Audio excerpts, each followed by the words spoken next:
रामकृष्ण हरी मंडळी, वारी म्हणजे काय आणि वारकरी कुणाला म्हटलं जातं, वारकरी नेमका कोण असतो, या दोन गोष्टी सांगण्यासाठी आज मी आपल्या भेटीला आलेली आहे.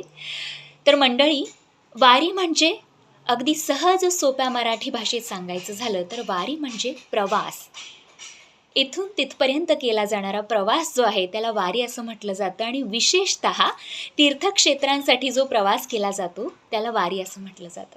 आणि मग वारकरी कुणाला म्हटलं जातं, वारकरी कोण असतो, तर विष्णुप्रिय असलेली ही तुळशीची माळ गळ्यात घालून आपल्या सावळ्या विठुरायाच्या दर्शनासाठी आषाढी एकादशीला पायी प्रवास करत जो पंढरीला जातो त्याला वारकरी असं म्हटलं जातं. तर अशी ही आपली वारी आणि असा हा आपला वारकरी.